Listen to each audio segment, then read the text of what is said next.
You grew up in the same house, with the same parents, ate at the same table, slept under the same roof.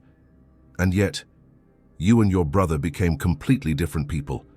He became cold, manipulative, incapable of empathy, unable to admit fault, unable to truly love. You became the opposite, perhaps too sensitive, perhaps carrying too much guilt, perhaps trying to heal everyone but yourself. How is that possible?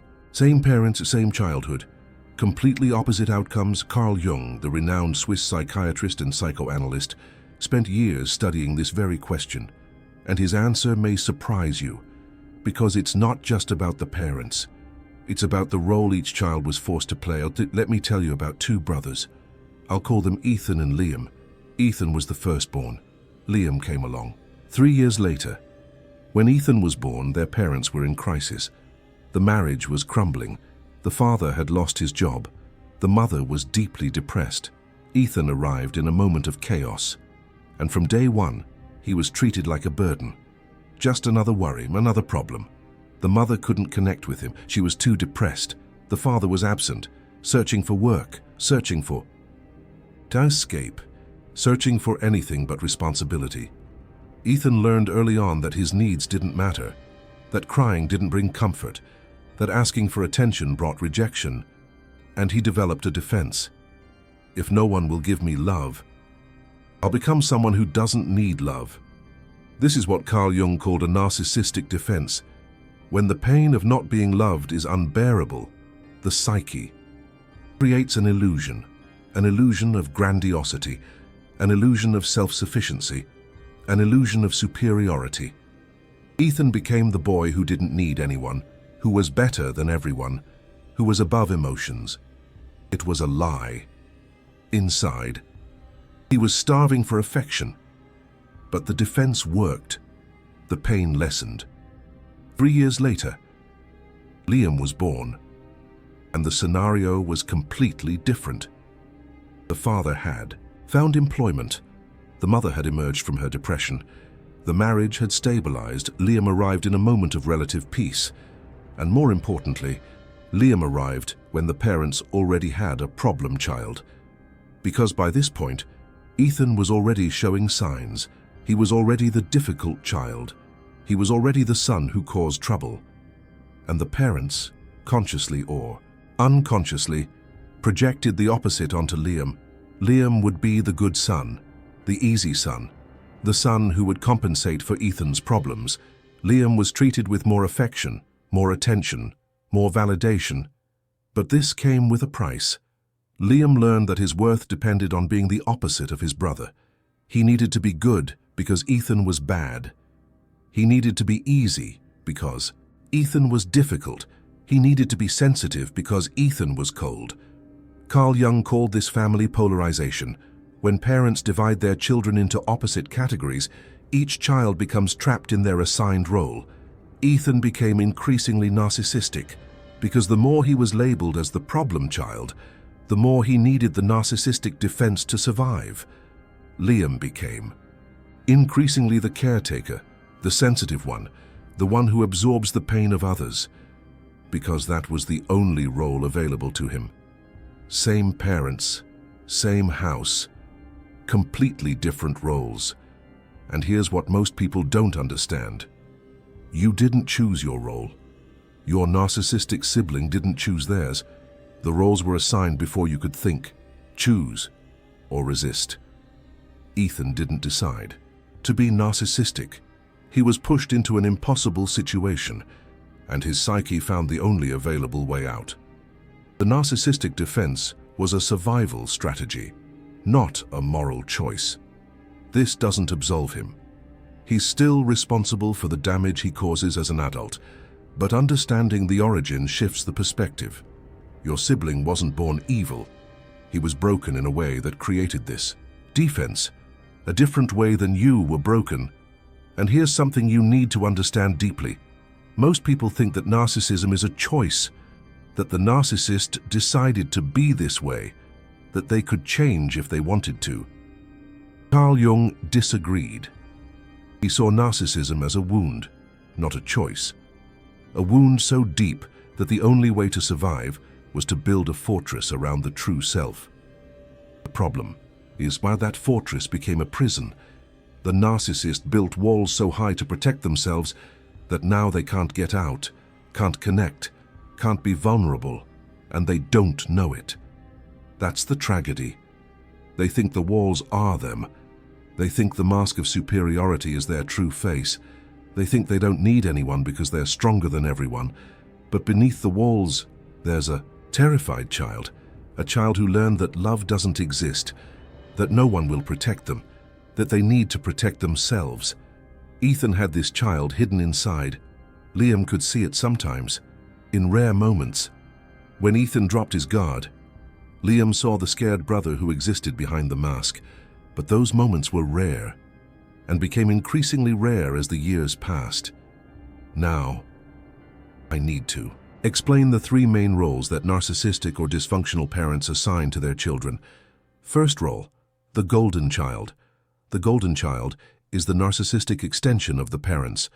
It's the child who carries the expectations, the child who must be perfect, the child who reflects the image the parents want to project to the world. The golden child receives attention, receives praise, receives resources, but the price is extremely high. The golden child cannot fail, cannot be human, cannot have their own needs. They exist to serve the parent's image, and when the golden child inevitably fails to be perfect, the love is withdrawn, brutally, completely. Golden children often become narcissists themselves because they've learned that love is conditional.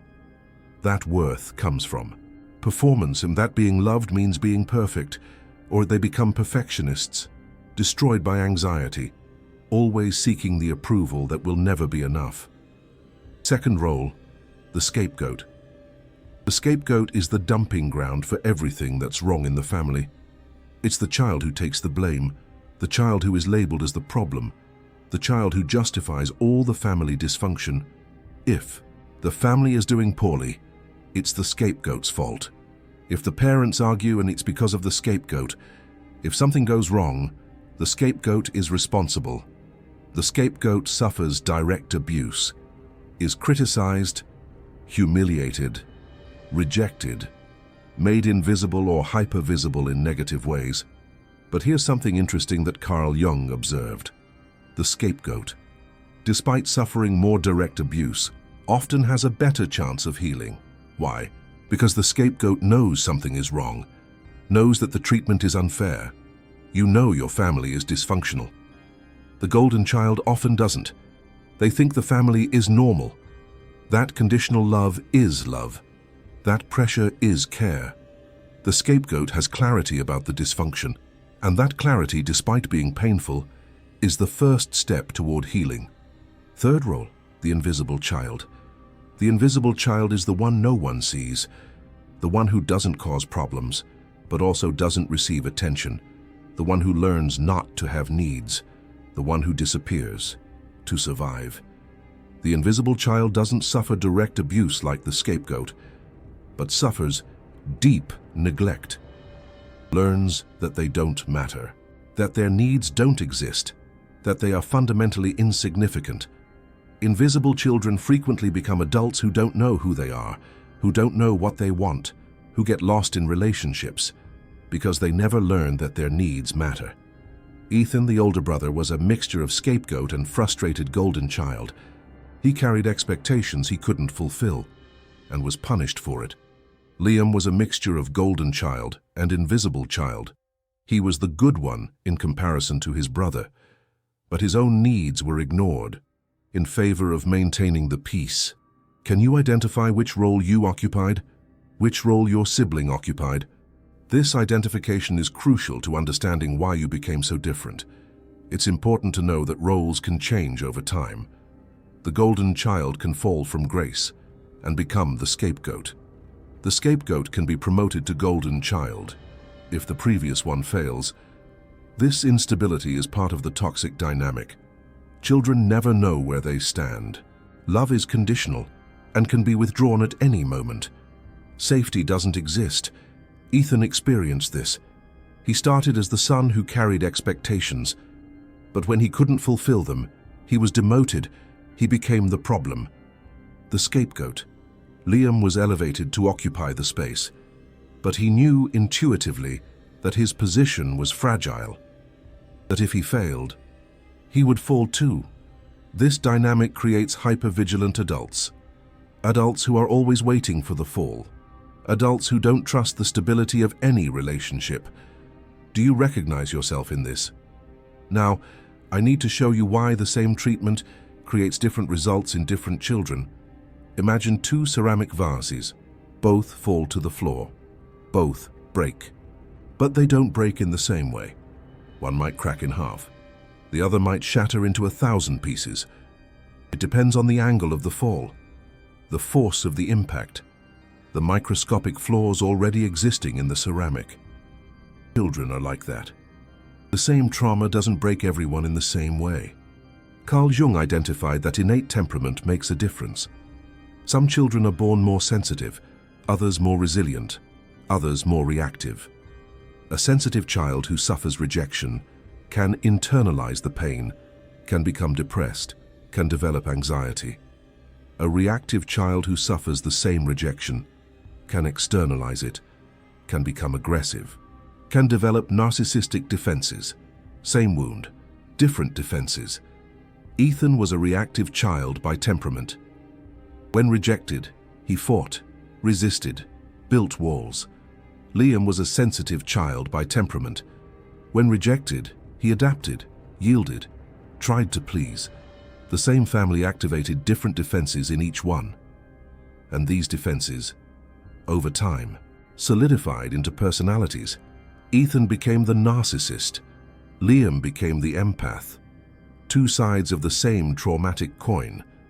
Jung observed that siblings frequently develop complementary personalities. If one goes to one extreme, the other goes to the opposite extreme, as if the family needed balance, and each child occupied a pole, the narcissist and the empath, the abuser and the victim, the cold one and the sensitive one, the strong one and the fragile one. These pairs are not accidental. They are created by the family dynamic. Each child defines themselves in relation to the other, and both get stuck in their poles. The problem is that both poles are dysfunctional. The narcissist can't feel. The empath feels too much. The narcissist can't connect. The empath gets lost in connections. The narcissist exploits. The empath is exploited. Neither is healthy. Both are extreme responses to an extreme environment. The cure for you isn't to become like your sibling. It's to find the balance and learn to feel without getting lost. Learn to protect yourself without building walls. Learn to give without emptying yourself. You probably wonder, why did I become sensitive and my brother became cold? The answer lies in the unique combination of factors. Your temperament, the moment you were born, the role that was available, the defenses your psyche chose. You didn't choose to be the sensitive one. Your brother didn't choose to be the narcissist. You were shaped by forces greater than individual will. But here's the good news. You can choose now. You can choose to understand. You can choose to heal. You can choose not to repeat. Your narcissistic brother probably won't choose, because the narcissistic defense is especially resistant to change. Admitting that he needs to change would mean admitting that he isn't perfect, and that's unbearable for the narcissist. But you can. You have the clarity that he doesn't have. You have the ability to feel that he lost. You have the possibility of healing that he refuses. Use it. Let me tell you what happened to Ethan and Liam when they became adults. Ethan became a businessman, successful by the world's standards, money, status, power. But his relationships were disasters. 3 failed marriages, distant children, no true friendships. People were tools for him, means to ends. Liam became a therapist, ironically, or perhaps predictably. He spent his life trying to heal in others what he couldn't heal in himself. His relationships were the opposite of Ethan's. Liam attracted partners who needed to be taken care of, who sucked his energy, who treated him like Ethan treated others. Liam repeated the family pattern in his relationships. He was the caregiver, the one who erased himself, the one who existed to serve. Two brothers, two different ways of suffering, two different ways of repeating. And here's something that few people realize. The narcissistic brother and the empathic brother frequently stay connected in adulthood, not out of genuine love, but because they need each other to maintain their identities. The narcissist needs someone to exploit. The empath needs someone to care for. They fit together like pieces of a sick puzzle. Ethan and Liam stayed in contact their whole lives. Ethan called when he needed something. Liam always answered. Ethan criticized. Liam tried to please. Ethan disappeared. Liam waited. It was the childhood dynamic, replayed in adult life. And Liam couldn't understand why he couldn't break free, why he remained available, why he kept waiting for the brother who would never come. The answer is that the dynamic was familiar, literally familiar. It was what he knew. It was his comfort zone, even if it was uncomfortable. Liam came to see me at 45. He was exhausted.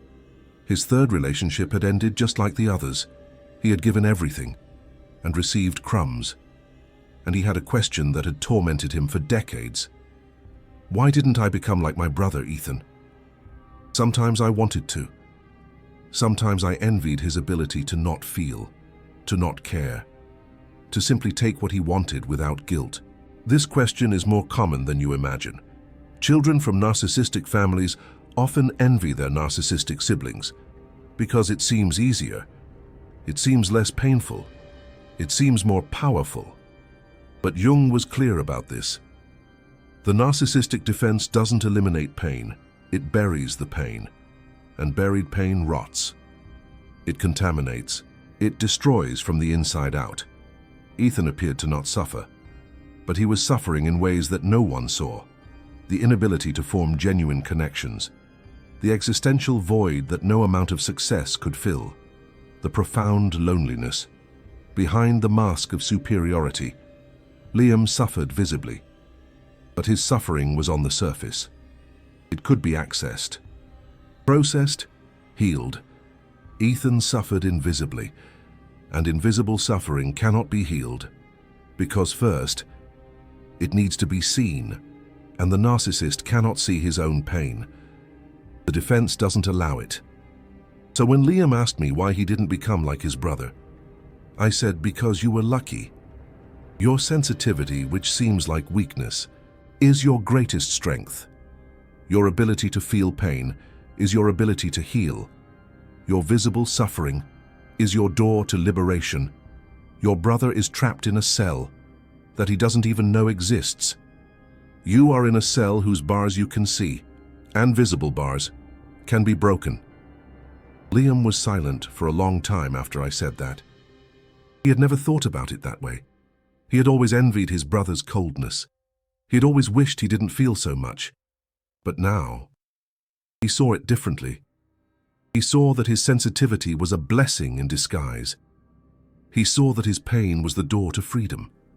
He saw that his brother, despite appearing strong, was more imprisoned than him. This change of perspective was the beginning of Liam's healing. He stopped trying to be like Ethan. He stopped seeing his sensitivity as weakness. He began to use it as a tool for transformation. And slowly, he began to change. He began to establish boundaries. He began to choose different partners. He began to take care of himself, as he had always taken care of others. Ethan never changed. He remains the same to this day. 3 marriages later, distant children, alone at the top of an empire that doesn't fill the void. But Liam changed, and that's the difference that matters. If this content is helping you understand dynamics that you've carried for decades, consider leaving a super thanks. You help bring more content like this, and I read every message personally. Now I need to give you some hard truths about your narcissistic sibling. First truth: he probably won't change. Narcissism, is one of the conditions most resistant to change, because the defense works. It protects from unbearable pain. Abandoning the defense would mean feeling everything that has been avoided for decades. Most narcissists prefer to destroy relationships, families, entire lives, than face that pain. Expecting your brother to change is a recipe for continued suffering. You can love from a distance. You can accept who he is. But expecting change will only hurt you. Second truth, your relationship probably cannot be fixed. Siblings with narcissistic dynamics rarely manage to have healthy relationships. The roles are too cemented. The patterns are too automatic. The history is too heavy. This doesn't necessarily mean cutting contact. It means adjusting expectations. It means stopping looking for something in your brother that he cannot give. Third truth, you need to grieve. The grief for the brother you wanted to have, and for the relationship that never existed, for the family that should have been. This grief is painful, but it is necessary. While you cling to the hope that one day it will be different, you cannot move on. Liam needed to grieve. He needed to accept that Ethan would never be the brother he wanted, that the moments of connection were an illusion, that the fraternal love he sought did not exist, and probably never would. It was painful, but it was liberating. Because when you stop expecting, you stop being disappointed. When you accept reality, you can finally work with it instead of against it. Now I'm going to give you the most important thing. You are not responsible for your brother's narcissism. You didn't cause it. You cannot cure it. You cannot fix it. But you are responsible for your own healing. You carry wounds from this dynamic. You carry patterns. You carry beliefs about yourself that were installed in childhood. These wounds need attention. These patterns need to be broken. These beliefs need to be questioned. Liam discovered that he carried a deep belief: my value depends on taking care of others. This belief came from the role he occupied in the family. And this belief was destroying his adult relationships. He attracted people who confirmed this belief, people who needed to be taken care of, people who used him. When he began to question this belief, everything changed. He began to realize that he could have value without sacrificing himself, that he could be loved without canceling himself out, that taking care of himself was not selfishness. What belief do you carry from your role in the family? What pattern do you repeat? What wound is still open? These questions are the beginning of your healing. Jung once said, "Where love reigns, there is no will to power, and where power predominates, love is lacking." Your narcissistic sibling chose power. You chose love. That doesn't make you weak. It makes you human. It makes you capable of connection. It makes you capable of healing. Use that capacity. Heal your wounds. Break your patterns. Become the person that your childhood didn't allow you to be. You don't need to be defined by the role that your family assigned you. You can redefine yourself. You can choose who you want to be. You can create the life you deserve. Your sibling will probably remain trapped, but you don't have to.